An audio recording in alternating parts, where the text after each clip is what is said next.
इसका प्रचार करने के लिए अपने पिता ब्रह्मा जी से इसका अध्ययन किया था। लेकिन इस सप्ताह श्रवण की विधि क्या है, ये तो नारद जी सनकादिकों ने नारद जी को सुनाया है। सौनक आदि ऋषि बोल पड़े, हमने तो सुना है सनत कुमार ज्यादा घूमते नहीं और नारद जी कभी एक जगह बैठते नहीं है? ये प्रसिद्धि नारद जी हमेशा भ्रमण करते रहते हैं और सनत कुमार एक जगह से दूसरे स्थान पर कभी जाते नहीं है। वह अस्थिर से नारद एक जगह रुक करके सप्ताह या भागवत कैसे श्रवण किए, कृपा करके हे प्रभु ये कथा हमें श्रवण कराया जाए। एक बार नारद जी बद्रिका धाम के तरफ, विशालापुरी आम माने बद्रिका धाम के तरफ, आप बद्री नारायण कभी जाएंगे ना, उधर जा रहे थे और उधर से बद्री नारायण की तरफ जा रहे थे।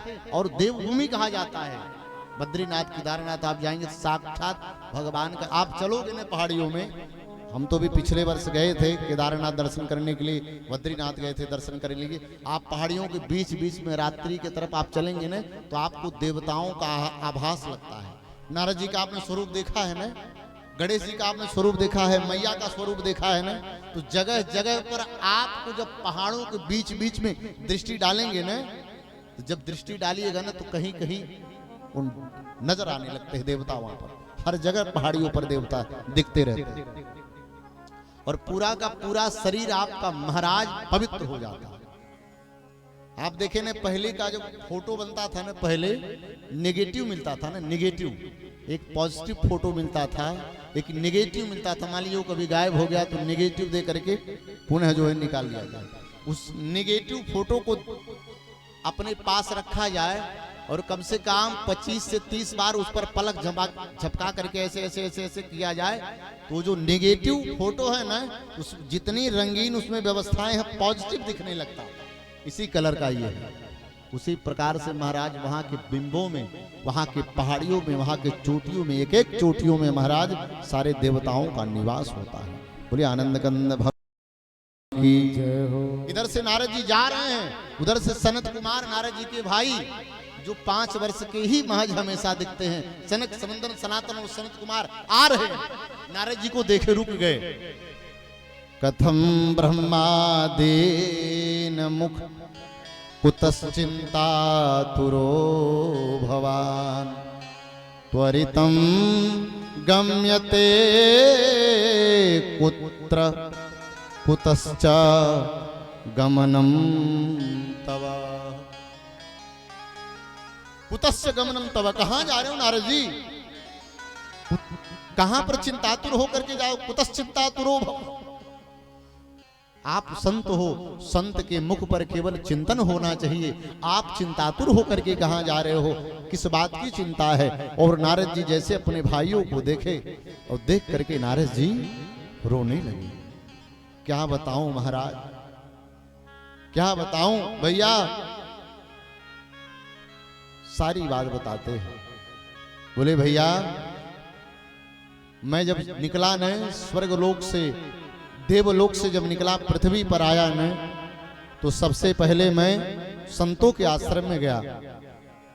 तो संतों के आश्रम में मैं गया तो ब्रह्मचारी के आश्रम में गया तो केवल नाम मात्र के ब्रह्मचारी जी रह गए हैं, उनके आंगन में तमाम बच्चे खेल रहे हैं।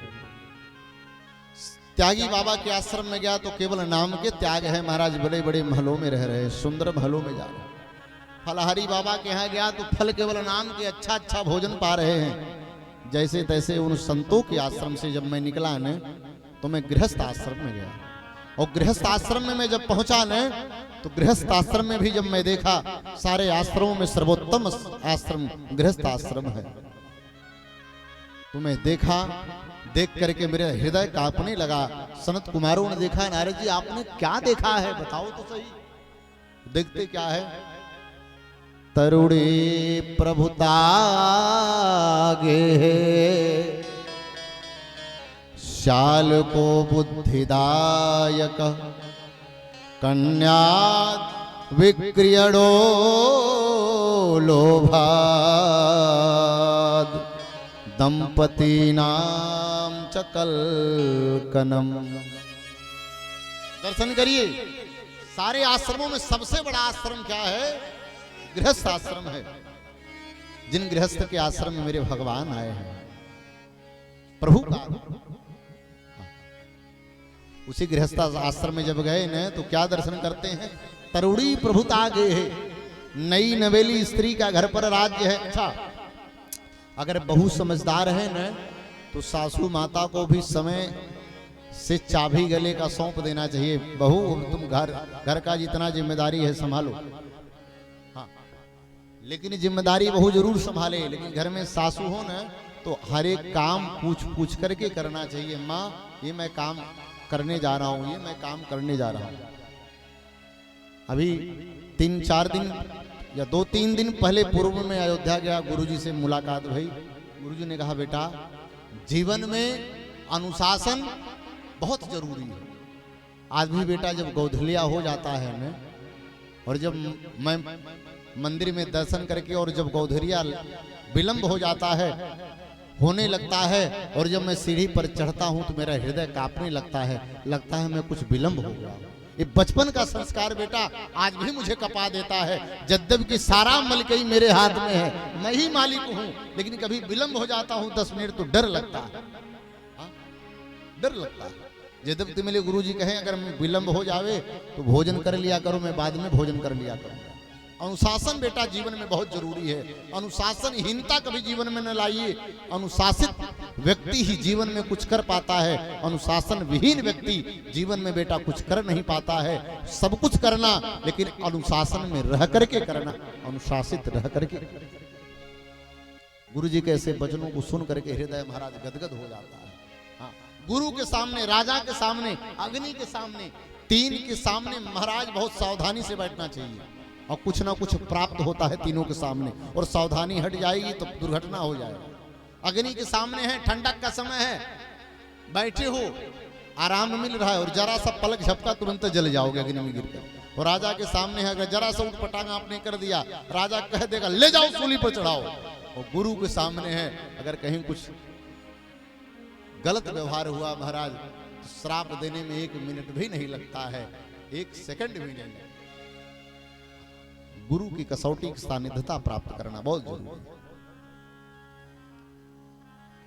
तरुणी नई नवेली स्त्री का राज्य हो गया है, शाल को बुद्धिदायक है। और अगर कोई सलाह लेना है तो घर में माता पिता पड़े हुए हैं, उनसे कोई सलाह नहीं लेता है। ससुराल से साले साहब आते हैं। वृंदावन में कहा जाता है घर बिगाड़ो आ रहे हो, दीवाल बिगाड़ो आ रहे हो, और घर बिगाड़े सारे हो। अच्छा, साला समझदार है तो कोई बात नहीं है, लेकिन साला अगर साले है तो बड़ा गड़बड़ हो जाएगा, है ना? बुरा तो नहीं लग रहा है साला, ये भी चलो कुछ बात है। कन्याद विक्रय डोलोभाद, कन्या का क्रय विक्रय चल रहा है। क्या माने क्रय विक्रय? दहेज रूपी डाइन सबको दसी जा रही है। इसके बाद भी दंपति नाम च कल कना, दंपतियों में कलह बना हुआ है।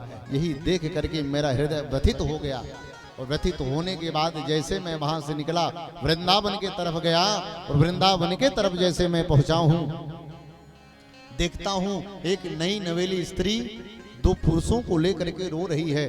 दाहिने तरफ एक पुरुष और एक बाएं तरफ पुरुष है। और उस स्त्री, नई नवेली स्त्री को चारों तरफ से महाराज हजारों नर नारियां घेरी रखी है, और वो रो रही है। और पते की बात तो ये है, सनकादिकों भाइयों से कह रहे हैं भैया पते की बात तो ये है, जैसे मैं पहुंचा वैसे रोती हुई वह युवती मेरे सामने हाथ जोड़ करके खड़ी हो गई। कहती है क्या? जयति जगति माया जस्य काया धवस्ते, वचन रचन में कम केवलम चाकलैया। ध्रुव पदम पिया तो यद कृपा तो ध्रुवोयम, सकल कुशल पात्रम ब्रह्मपुत्रम नतोष। ए ब्रह्मा जी के पुत्र, मैं बार बार आपको प्रणाम करती हूँ महाराज। जयति जगति माया जस्य काया धवस्ते, जय हो आपकी इस माया रूपी जगत में आने के लिए। हे नारद जी आपकी जय हो।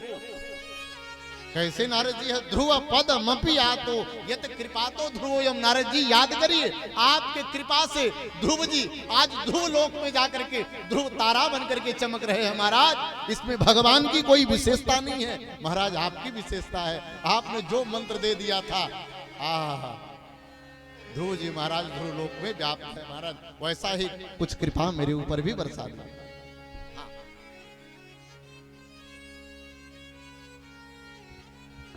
नारद जी ने कहा देवी क्या बात है बताओ। बोले मेरा नाम भक्ति है, दाहिने तरफ मेरा ज्ञान है और बाएं तरफ वैराग्य, दोनों मेरे पुत्र हैं। दक्षिण भारत से मैं निकली, हम दोनों तीनों लोग युवान थे। महाराष्ट्र में गई, जहां तहां पूजी गई, गुजरात में गई महाराज, सब ठीक था। और जैसे मैं वृंदावन पहुंची, मेरे ये दोनों पुत्र ज्ञान और वैराग्य दृढ़ हो गए और मैं युवती हो गई महाराज। ये अचेतना अवस्था में है, अगर आपकी कुछ कृपा हो जाएगी तो इस चेतना अवस्था में आ जाएंगे। हाँ? नारद जी ने कहा देवी इसमें कौन सी बड़ी, अभी मैं चेतना में लाता हूं। नारद जी ने वेद वेदांत पाठस्य गीता पाठो मुहुर्मुहु बारंबार पाठ किए, गीता का वेद वेदांत का पाठ किए महाराज, लेकिन अचेतना अवस्था से चेतना अवस्था नहीं है। आकाशवाणी हुई, सत्कर्म सूचको नूनम ज्ञान यज्ञ स्मृतो बुधई श्रीमद्भागवतालाप सतु गीत सुकादि। आकाशवाणी हुई, नारद जी जाइए सत्कर्म करिए। और सत्कर्म क्या है, संतों से जाकर के पूछिए।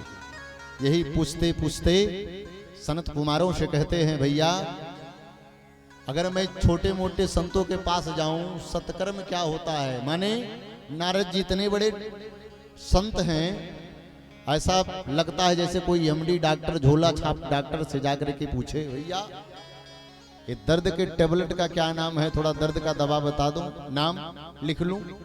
झोला छाप डॉक्टर भाग जाएगा हमारा, जितना नामी गामी डॉक्टर है, और दर्द की दवाई पूछ रहे हैं। तो कोई संत तो पलायन कर जाते, कोई गूंगे हो जाते, कोई एकदम चुप हो जाते और कोई समाधि में चले जाते नारद जी को देख करके। परंतु नारद जी के प्रश्नों का कोई उत्तर नहीं देता है। आप मिल गए हो तो आप मिल गए हो, ऐसा लगता है कि मेरे प्रश्नों का उत्तर महाराज आपके पास है। वही पर संत कुमारों ने कहा यही बात है। बोले हाँ। बोले चलो नारद जी मैं तुम्हें बताता हूँ। लेकर के गए हैं मैया, गंगा मैया के किनारे बैठ करके जिन भागवत कथा को आप यहाँ पर श्रवण करने के लिए बैठे हैं, इन्हीं भागवत कथा का श्रीमद् भागवतालाप सतु गीत सुकाद भी गायन हुआ है। और गायन होते ही जैसे ही विश्राम की तरफ कथा गई महाराज, ज्ञान वैराग्य भक्ति ये सब प्रकट होकर के ताता थैया ताता थैया ताता थैया करके नृत्य करने लगी महाराज। सब ताता थैया करके नृत्य करने गदगद हो गए। ये भगवान की कृपा हुई भागवत कथा। अरे बीती जा